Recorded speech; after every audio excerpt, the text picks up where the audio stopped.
Hello guys, welcome back. अभी आज हम पढ़ रहे हैं चैप्टर नंबर 5 जो है rural development in India. Rural और अर्बन का डिफरेंस अब तक आप लोगों को समझ गया होगा, करेक्ट। रूरल डेवलपमेंट जो है वो सबसेट है, यानी ब्रॉडर टर्म जो है वो है डेवलपमेंट, और डेवलपमेंट में इंक्लूड है रूरल डेवलपमेंट, करेक्ट। हमारे देश की 68.8% जो पॉपुलेशन है वो रहती है रूरल एरियाज़ में। तो रूरल एरियाज़ में जो मेजर कंसर्न है वो हमको गरीबी मिटाना है ताकि लोग अच्छे से जी पाए। अब रूरल डेवलपमेंट का जो कॉन्सेप्ट है वो मेनली एग्रीकल्चर के कॉन्टेक्स्ट में है, और फिर उसका विलेज इंडस्ट्रीज़ पे कैसा असर, सर्विसेज पे कैसा असर और एजुकेशन पे कैसा असर है वो हम आगे देखेंगे।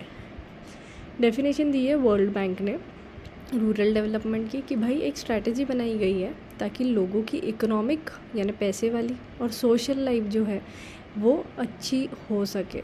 रूरल ऑक्यूपेशनल स्ट्रक्चर कैसा है, एक तो एग्रीकल्चर है, या तो इंडस्ट्री है, या तो तीसरा क्या है, सर्विस, करेक्ट।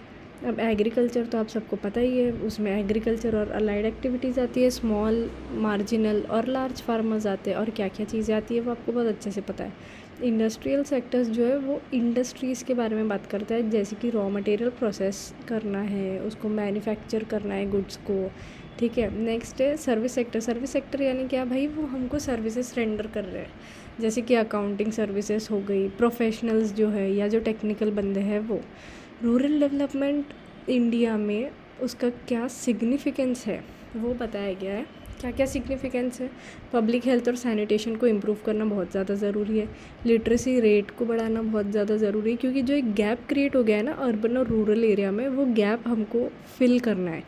वुमेन एम्पावरमेंट यानी वुमेन जो है वो इरिस्पेक्टिव ऑफ जेंडर उन्होंने भी काम करना चाहिए उसके लिए। Enforcement of law and order, तो लॉ एंड ऑर्डर ने राइट्स जो है हमारे वो बहुत सेफगार्ड करके रखे हैं। नेक्स्ट है लैंड रिफॉर्म्स।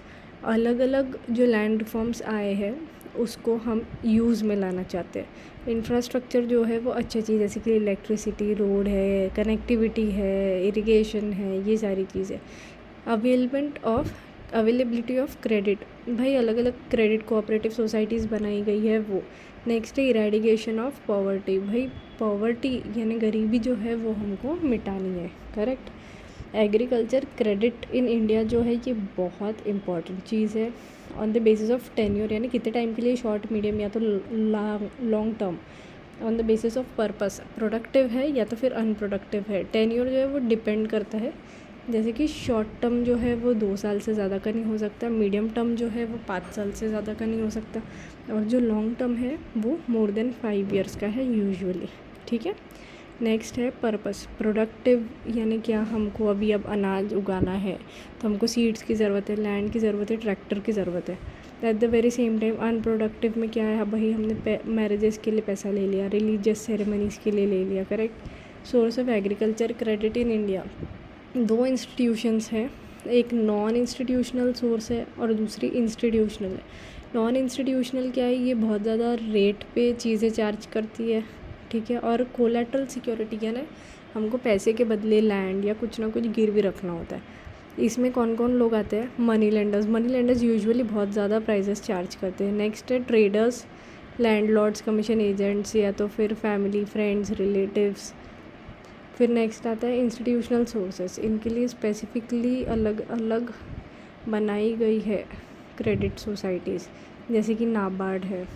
नाबार्ड कब फॉर्म हुआ था, जुलाई 12, 1982 को। पेडअप कैपिटल कितना था, 100 करोड़, और 50% कंट्रीब्यूशन था गवर्नमेंट ऑफ इंडिया और रिजर्व बैंक ऑफ इंडिया का। नाबार्ड जो है वो एक अपेक्स इंस्टीट्यूशन है, यानी सबसे हायर अथॉरिटी का है, और इसका 31 मार्च 2018 में कितना कैपिटल था, 10,580 करोड़, करेक्ट। नेक्स्ट है रूरल कोऑपरेटिव क्रेडिट इंस्टीट्यूशंस। इसमें आता है शॉर्ट टर्म क्रेडिट कोऑपरेटिव्स, इसमें प्राइमरी, डिस्ट्रिक्ट, स्टेट जो है वो आएगा। लॉन्ग टर्म में क्या आएगा, प्राइमरी और स्टेट। फिर नेक्स्ट है commercial banks. Commercial banks majorly rural areas में रहती है। फिर है रीजनल रूरल बैंक्स, ये कब आई थी, 1976 में। इनका रूरल ओरिएंटेड कमर्शियल बैंक्स जो है इनका लो कॉस्ट प्रोफाइल होता है और प्रोफेशनल डिसिप्लिन से ये फंक्शन करती है।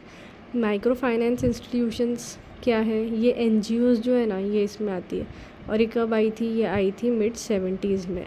So this is all about the chapter. Now you can solve all the questions and for queries please comment in the comment section. Thank you.